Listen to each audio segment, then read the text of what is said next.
read.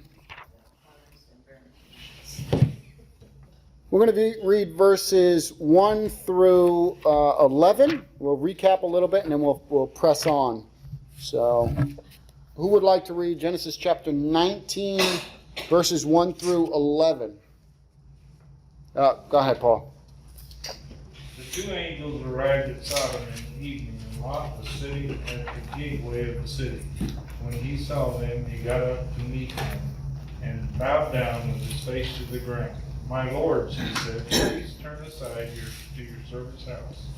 You can wash your feet and spend the night, and then go on your way early in the morning." "No," they answered, "we will spend the night in the square." But he insisted so strongly that they did go with him and entered his house. He prepared a meal for them, baking bread without yeast, and they ate. Before they had gone to bed, all the men from every part of the city of Sodom, both young and old, surrounded the house, and called to Lot, "Where are the men who came to you tonight? Bring them out to us so that we can have sex with them." Lot went outside to meet them and shut the door behind him and said, "No, my friends, don't do this wicked thing. Look, I have 2 daughters who have never slept with a man. Let me bring them out to you, and you can do what you like with them. But don't do anything with these men, for they have come under the protection of my roof." "Get out of our way," they replied. And they said, "This fellow came here as an alien. Now he wants to play the judge. We'll treat you worse than them." They kept bringing pressure on Lot and moved forward to break down the door. But the men inside reached out, pulled Lot back into the house, and shut the door. Then they struck the men who were at the door of the house, young and old, with blindness, so they could not find the door. The 2 men said to Lot, "Do you have anyone else here, sons-in-law, sons or daughters, or anyone else in the city who belongs to you? Get them out of here, because we are going to destroy this place." All right, that's good. All right. The first few verses we were at, verses 1 through 11 last week, what were some of the things we talked about last week? What were some of the things that we were reminded of or discovered? Or Hospitality when somebody knocks on the front door. Yeah, hospitality was a big deal back then. We see that played out in ways that we probably wouldn't, we would find appalling today. But yeah, hospitality was a big deal. Anything else? Probably a prominent man. Yeah, He was in the gates. Some kind of prominent man, either a businessman or a judge, a magistrate, some kind of man of importance, very likely, that he's sitting there at the gate. Absolutely. What else? We also discussed whether Lot realized they were men from God or they were just travelers. Yeah. Doesn't appear that he recognized that they were angelic beings. No. I don't think so. Again, I think he's just recognizing these are some folks. They might have looked fancy, or so we don't know what they look like, but for some reason, Lot extends hospitality. Now, he will not allow them to spend the night in the square, in the open part of the city there.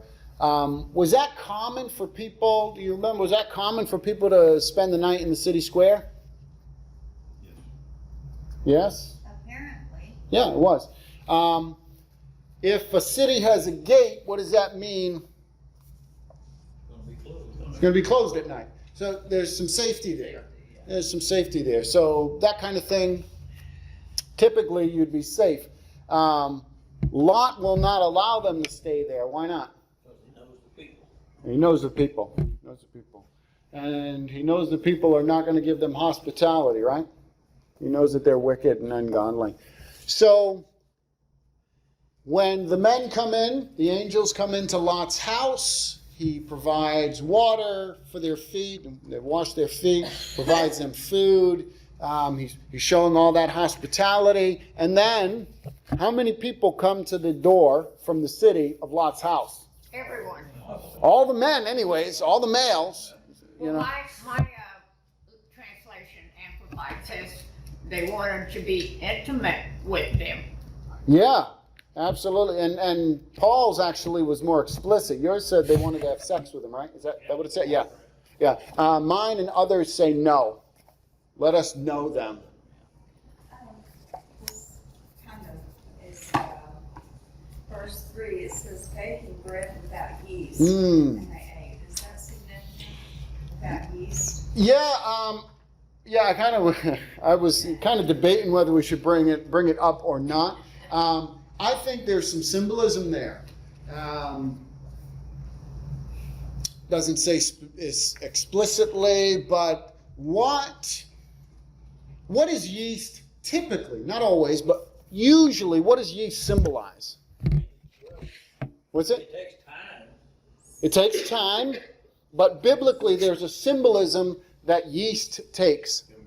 Impurity, sin, right? Little leaven leavens the whole lump, be careful who you're around. There's those kind of examples. Now, of course, there's another unleavened bread, that has really all the significance really should point to this one event. What is that event? Lord's Supper. Lord's Supper. And again, the symbolism there is that there's no sin. There's a cleansing there. And that comes from the Passover meal. The Passover meal, they couldn't let their breads rise and all that kind of stuff. They took them out. So, to answer your question, I think so. I think there's some symbolism there. This may very well go along with the fact that Lot is a righteous man. And we'll talk a little bit more about that later. So there could be some symbolism within that text pointing it out. That here is a man who is, we wouldn't say he's sinless, but here's a man who in a sense is representing holiness and righteousness in some form or fashion. I think that may be what's going on there. But Was the first we heard of unleavened bread was when the Exodus came about? You know what? I'm not sure. This may be the first mention of unleavened bread. I'm not sure. And does anybody know offhand if this is? Before Exodus. Yeah, this is before Exodus. Yeah. Exodus is the Passover meal, and absolutely they ate their bread. It was unleavened, and the Lord's Supper is the fulfillment of the Passover and all of that kind of stuff.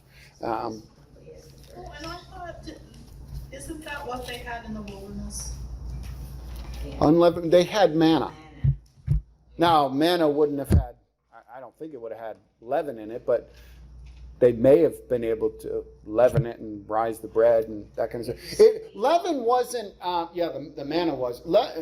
The idea of yeast or leaven, it wasn't like they couldn't have it, but there's a symbolism. So when they have the Passover meal, they're actually meant to go and scour the house and get rid of any leaven, any yeast in the house during the Passover period of time. Go ahead, Gail.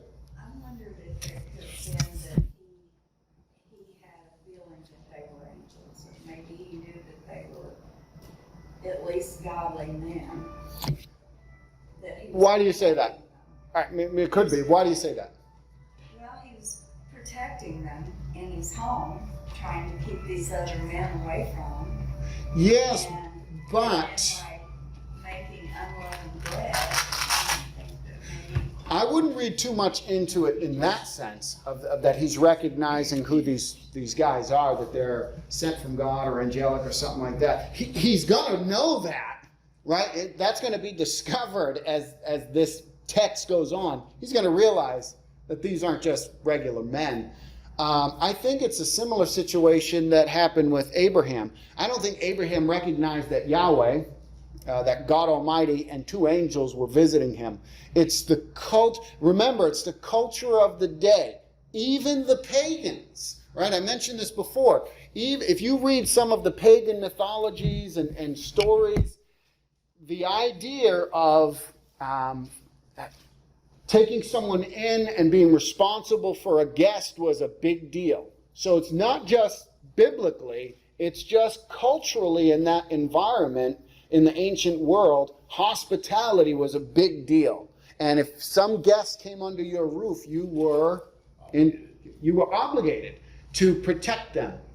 So that wouldn't by itself lend to the idea that Lot knows who these guys are. If you want to believe that, that's okay, but don't base it on the hospitality, because that was just a cultural thing. He didn't have to do it. Lot didn't have to do it. He could have been ungodly like the rest of Sodom, but he's really just in line with culturally what's going on.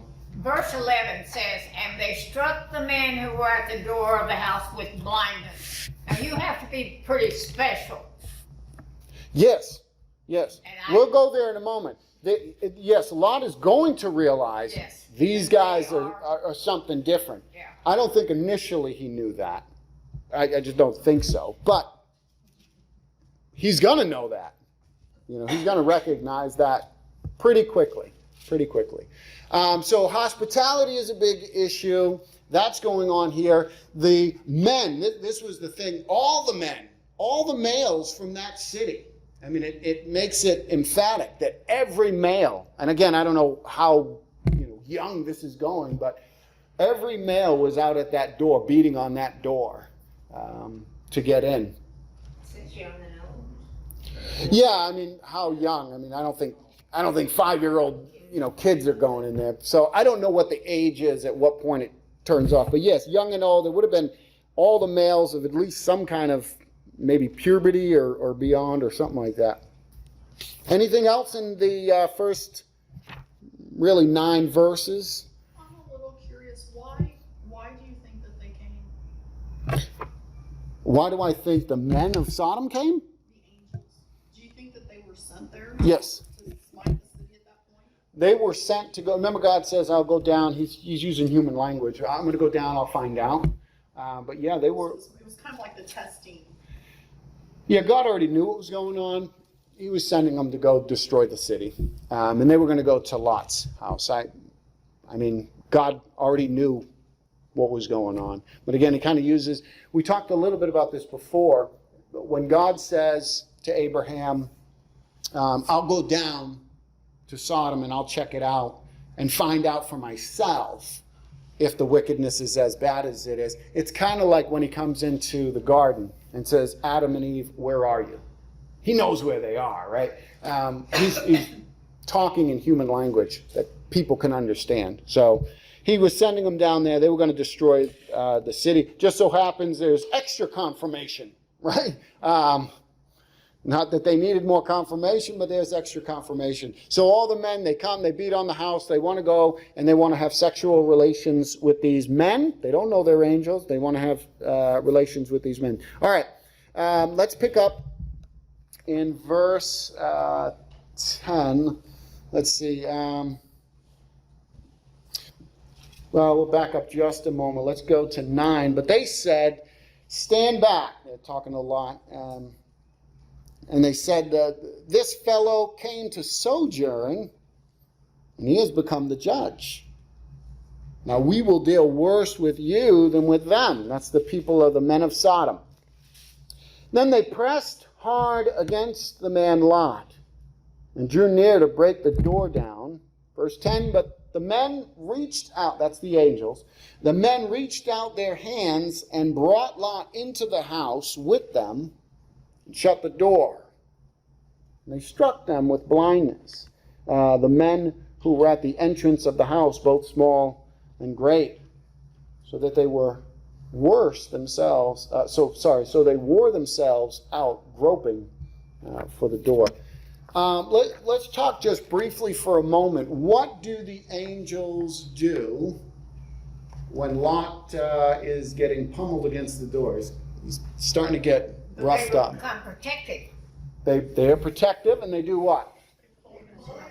Pull them inside, and they shut the And all of a door. sudden, they're in authority. Oh yeah, they're in authority. So they pull them inside and they shut the door. There's a theme that runs throughout the scriptures, and you could name it something like the door of protection. Something about a door of protection. On one side of the door is safety. And on the other side of the door is disaster, is judgment, is something like that. Can you tell me where you find this kind of door of protection elsewhere in the scriptures? The flood, the ark. That's right. God shuts the door, right, in the ark. And so inside the ark is safety, and outside the ark is judgment and wickedness and all of that. Here we have a door of safety. The angels pull Lot inside. There's wickedness going on outside, but Lot and his family, whoever's in that house, are safe. What's another one? Jesus said, I'm the door. That's right. All the way up. Jesus said, I'm the door, right? And come in and out and all of that kind of stuff. So he is the ultimate door. And again, the door of safety, this door of protection, is running throughout the Old Testament, and it's pointing us to Jesus. So he is that final fulfillment of that. You've got the ark with the door. You've got here it's Sodom and Gomorrah, or Sodom with the door shut. Where else? There's another couple that I can think of offhand. What about the Exodus? The Passover? Oh, yes. What did God say? A pillar of cloud by night, or a pillar of fire by night, and a pillar of cloud behind the Israelites going out. That's true, but before they left Egypt, on the door. The door. That's right. The sides of the door. That's right. And God said, anybody inside your house who has the blood is safe. Anybody who's outside, they're going to get judgment, right? So there's that door of safety again. Now, if you look at the door, you put blood on the top and the sides, which would be symbol. You got symbolism of the cross, I think, right there.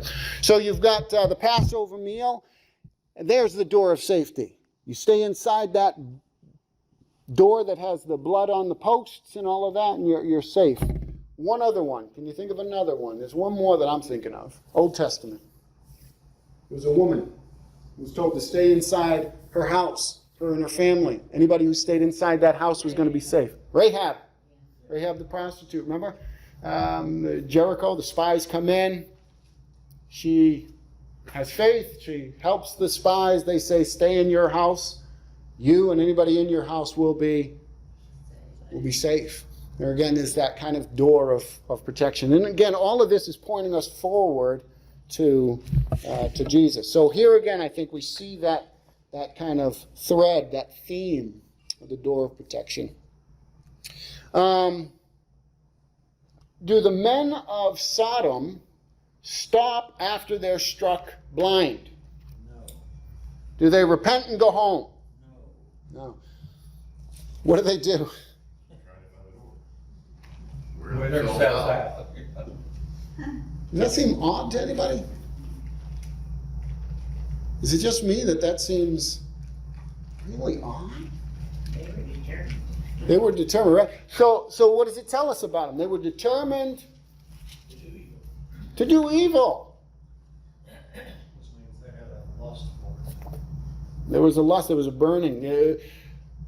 Wickedness had so consumed them. They were so consumed with this, they would not stop. I mean, any rational person, clearly these people are not rational. Any rational person, if struck blind, you can see fine. And then all of a sudden you're blind. Is your first inclination to continue doing the sinful, wicked thing you were trying to do a moment ago? I mean, I'm having a hard time thinking that would be I'd be like, yeah, I'm still going to go try to, smoke dope or something. Like, I'm going to be freaked out. These people, all of them, were not. They're so consumed with lust and wickedness that they were groping for the door. Even when they're blind, trying to find the door so they could commit their wicked deeds. That means they were not full of any other aspect of evil. And they seem determined to have this relation with these men. That's right. They probably were tired of each other. Who knows what their reason? That they were so concerned with having this relationship. They were. with These two people that were different. Yeah, yeah. And who knows what's the reasoning behind it? We don't know. Show dominance, who knows? But they burned with, the point is that they were so consumed with wickedness that they wouldn't act rational. Can people become that way? Yeah. I mean, yeah, right, yeah, kind of like living zombies. I mean, here's a great example of that. Can you think of any other instance where you would think, man, the rational person would kind of stop and rethink things? Well, we hear about trafficking, sex trafficking on television nearly every day. Right? Yeah. But there's other evils that also possess people. For example, the killings in St. Louis, the anger that is there, such an evil that continually goes on and takes the lives of people. Yeah. Yeah, people get so consumed with it. I think also, just thinking another biblical example, I think about Pharaoh in the days of Moses. I mean, he hardened his heart, and then God hardens his heart. But, you would, again, think that if you saw these plagues, these 10 lessons, that you might think twice. And there's a moment where he does seem to think twice and kind of says, all right, but then he goes on with the wickedness anyways. So what would be the lesson for us to learn from that? What might we think about?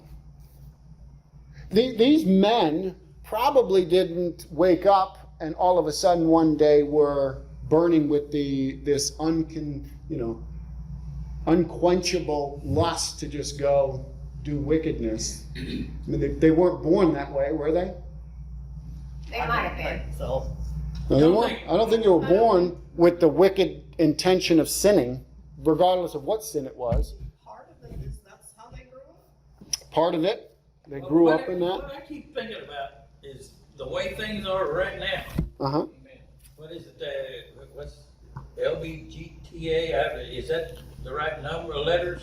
And there's a lot more. There's a LBGTQ plus. Yeah. There's more letters all the time, but yeah. I was on Facebook and I ran across a deal that said, do you really know what's going on? And I said, no, really, I don't. So I looked at it. Yeah. And, I was not happy. Well, no, there's a lot of wickedness out there. Well, we're now blaming parents for teaching or encouraging this kind of behavior. Maybe the mother and father may be guilty of the same thing. But the government is Could be. supporting it now. Sure, there's support all over the place for all kinds of wickedness, not just LGBTQ, whatever, for all kinds of things. But here's the thing I want us to contemplate. These men of Sodom learned this over time. They practiced this over time. They got to the point where they were so consumed with wickedness that was naturally what they were going to do. So the warning for us would be, Don't let them in. watch what you practice, right? Watch what we do. Because what we practice, I talked about this in a sermon, I don't know, a couple weeks ago or something like that. You're going to get good at whatever you practice. I'm telling you, you're going to get good at it. What I don't understand, and maybe you all discussed this last week because I wasn't able to be here, Sure. but Lot was trying to protect these men. Yeah. So he was righteous in, Uh-huh. and yet he wanted to give his daughters to them. Yes. Yeah. We did talk about that, yeah. I just don't, that just doesn't. This goes back to the issue of hospitality and the protection. It's not that we would say that what he did was right. What he did was not right and good to offer up his daughters. He was encouraging sin, a different sin.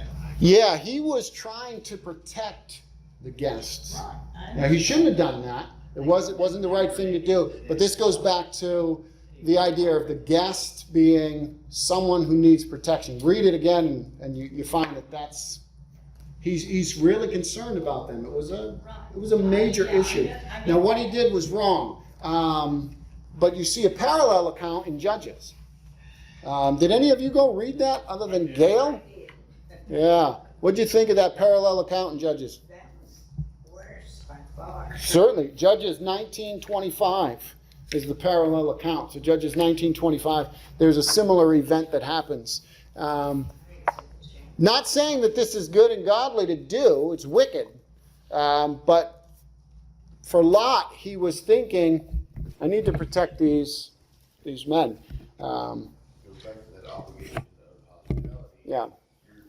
He puts himself in danger too. He goes out to the mob. Yeah. He's in danger. He's got to know he's in danger by doing that. Right. Now, and again, we don't want to excuse bad, No, it's not. He shouldn't have today. he didn't do it, but he was offering it. But that's the reason why. Go ahead. Didn't it also have something to do with the fact that women and our females were considered property? Yeah, that's part of it. Still considered in some of the countries today, they're property Mhm. instead of. No, you're right. Absolutely. There's a number of kind of things going on. One is that women were looked at as less than or as property. That's true. And then the other is the issue of that hospitality needing to protect. And so he's going to offer them over the guests. I got to keep the guests from being hurt. But in reality, he knew those men were not interested in his daughter. I don't know if he knew that. I don't know if he knew If that. they had been, they wouldn't have been so if they were Why would he interested in bargain? the women, they would. I don't know why he did it. Yeah. But in reality, he probably felt like they wouldn't be interested in his daughters. I don't know. Because they were interested in the opposite. But I don't know if that's the case. I don't know. Anyway, I don't know if he knew I that. don't like the fact that he did it. I don't like it either. It's not. We're not saying what he did was the right thing. And you know there are still male-female relationships going on at this Of course. time too, otherwise the city would be dying out. Of So course. Yeah. there's got to be some kind of. Yeah. Read the Judges passage, and you'll see. It almost seems like there was this was somewhat common, or at least it shows up twice in the Bible, which is interesting. But yeah, so the point is, there's multi things going on. There's more than one thing. I really don't think that. I think Lot is trying to bargain with them, and if they would have taken his daughters, he would have been, I don't know if he would have been excited about it, but I don't think that he thought they were going to deny it. But regardless. Well, I think by now he knew they were special men, and he was willing to give up the daughters. And I may be 100% wrong, but in those days, I don't think women were very important. Right, and that's what Glenda was saying. Yeah. No, you guys are right in line. Yeah. Women were, in a lot of ways, less than men culturally, and a lot of times viewed as property. So absolutely. So today, a man would give his life for his wife and child, or little girl. Should, yeah, sure. And many do, yeah. Some people do. Absolutely, protection. And I think that's the way it was meant to be from the very beginning. We talked a bit about Adam and Eve and the fact that Adam did not live up to his responsibility. He was meant to be a protector, and he did not protect Eve. He went along with what Eve wanted to do. He sinned knowingly. She was deceived. He should have been the man that stood up and said, no, we're not going to go down that route. So you're right. Men do sometimes do the right thing, and sometimes they don't. The men of Sodom did not stop. They continued to go forward. So the point that we want to make sure is, listen, these people practiced over time wickedness. We want to make sure that we're not practicing wickedness, because eventually what will happen is our conscience will be seared.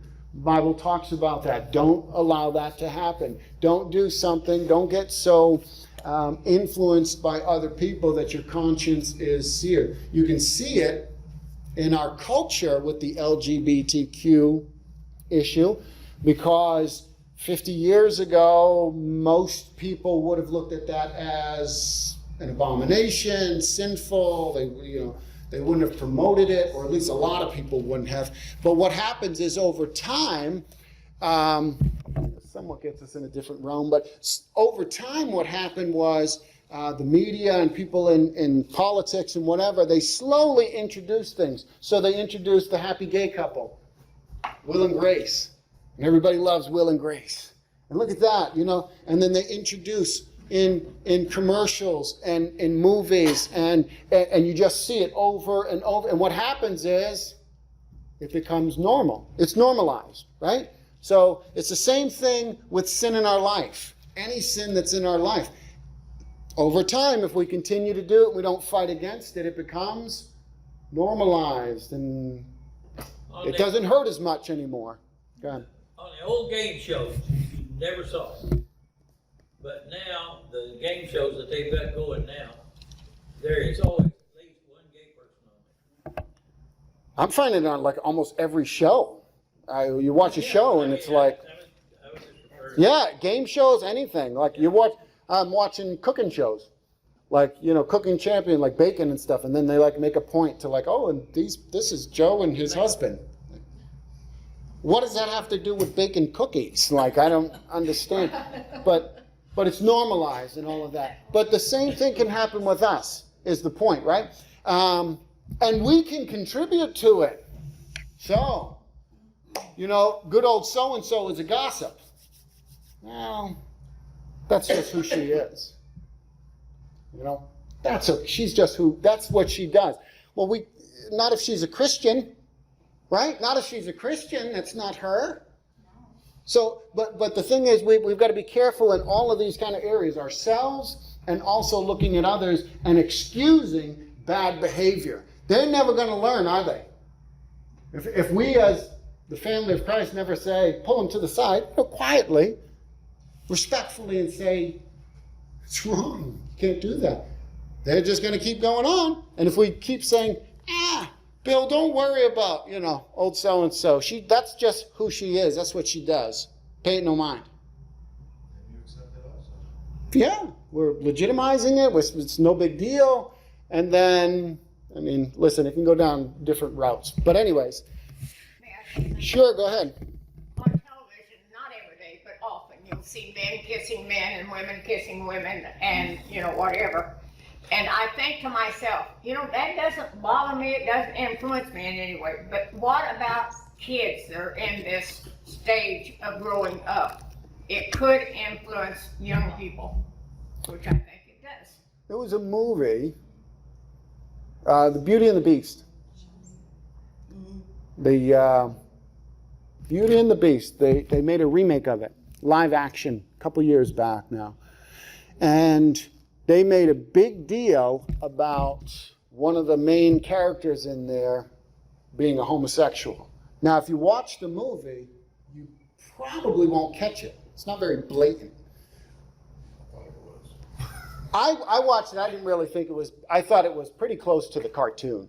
I did eventually see it. I didn't buy it, but I did eventually see it. And if they wouldn't have said anything, I probably wouldn't have. I would have been like, it looks very similar to. I wouldn't have thought anything. But because the producers, the people who made the movie, made such a big deal of it, we didn't buy the movie. I wouldn't buy the movie. We wanted to say no. Now the kids are going to see it in school and all of that kind of stuff. Not that movie, but they're going to see these kind of things promoted in school. But we don't have to promote it in our homes, right? Or if it comes up, we're watching a baking show and it comes up, we can talk to our kids about it and those kind of things. But again, we don't have to promote it in our homes. All right, let's move on from that topic there. Let's read verses 12 through, let's do 12 through 14. 12 through 14. Somebody want to read that? I will, Jen. All right, go ahead. 12. Then the men said to Lot, have you anyone else here, son-in-law, your sons, your daughters, and whomever you have in the city, take them out of this place. For we will destroy this place, because the outcry against them has grown great before the face of the Lord. And the Lord has sent us to destroy it.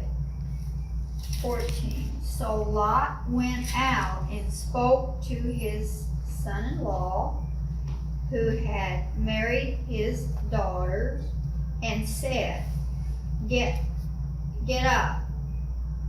Sons-in-law, who had married his daughters, and said, Get up and get out of this place, for the Lord will destroy this city.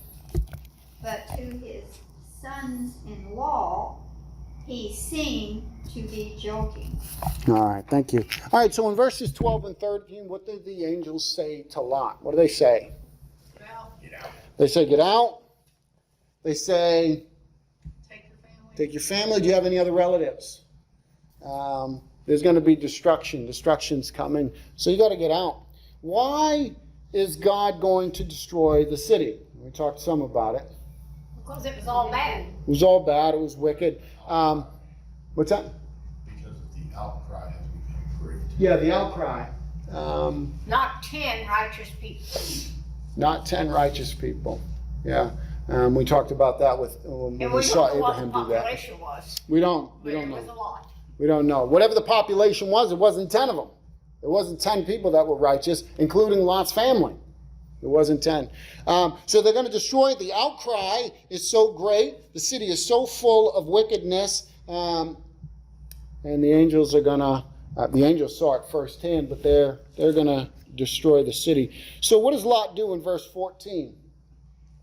Goes back outside, talk to his son-in-law. All right, he goes out, talks to his son-in-laws. What's he say to the son-in-laws?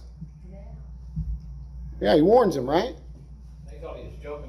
Thought he was joking. His son-in-law is part of all those men that was banging on the door. Well, It says I guess they're everyone was still there. blind. All of them were there. They would have been right outside the door. So. yeah, I mean, it's interesting. Well, if 2 men came to Farmington and said, we're going to destroy it, we wouldn't believe it. Well, you're right. We probably wouldn't But I would believe be it. leaving just in case.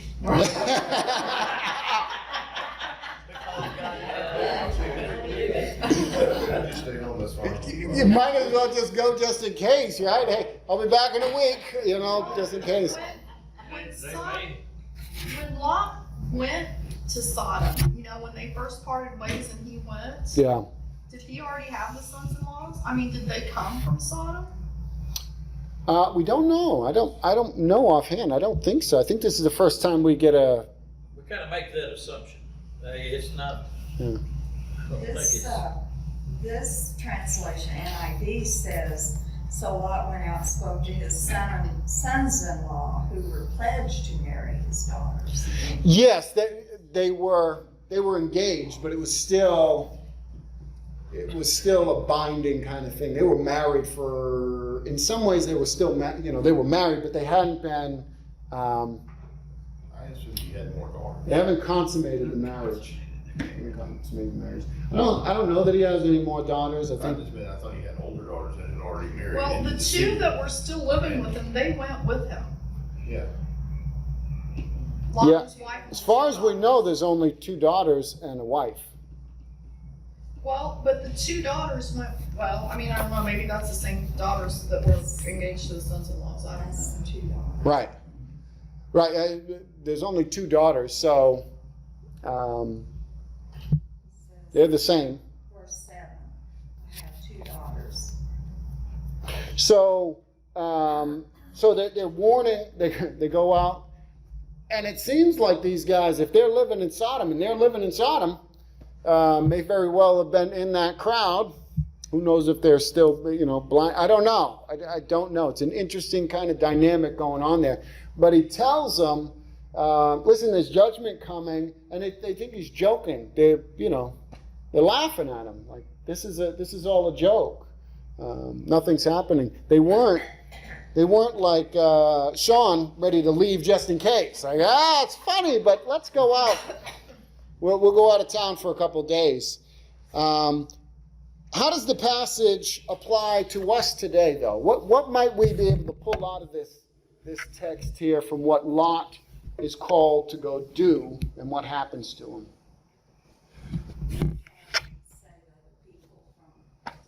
Yeah, is there judgment coming? Okay, there's judgment coming. Everybody believe that? God's going to judge the world again, right? So God is going to judge. There's destruction coming. And do we have a message of salvation? Yes. We do. We do. In some ways, it's like get out of the world, right? Get out of the city, get out of the world. Come into Christ. What are we going to get? When we preach that, when we teach that, when we tell people that message, what's the response that we're going to get? Some are going to laugh. Some are going to think you're nuts. And right? some are gonna think it doesn't matter, we're all going anyway. Some are going to be, it doesn't matter. There's a lot of Christians out there You're right. that Yep. are godly, I guess, in a sense. Maybe. Even though they're not with the church. Mm-hmm. I mean, you have a lot of people out there that aren't saved, but who truly do believe, I think. But Maybe. that doesn't mean they're going to heaven. Yeah, there's a lot of people. I think you're going to get a range. You're going to get people who laugh at you. You're nuts. There is no God, or everybody's saved. You're going to get some who are indifferent. They just don't care. I don't really care. I'm going to hell anyways. I picked up a book. I didn't pick it up. I didn't buy it, but I picked it up off the shelf and looked at it, and it said something like, "I hope they have beer in hell." And I just kind of looked at the back cover and that kind of thing, and it doesn't look like a good book to read, but it was basically somebody kind of recounting his life stories and of wickedness, and just doesn't care. I don't really think he believes that there's hell, but it's just that kind of nonchalant. Hey, there was a guy I worked with who said he didn't believe in God. I said, well, what if you're wrong? He said, well, if I die and get to heaven on that day and God doesn't let me in because I didn't believe him, well, blankety blank him for not being able to take a joke. I'm like, oh. I mean, just, wickedness coming out and just not caring. And then, of course, you're going to have people who respond. People are going to come out of the city with us. So we're going to get a mixed bag. He had a mixed bag in some sense. His daughters go with him. And then his sons-in-law just laughed at him. All right, we are out of time. Thank you for your comments and thoughts and all that good stuff.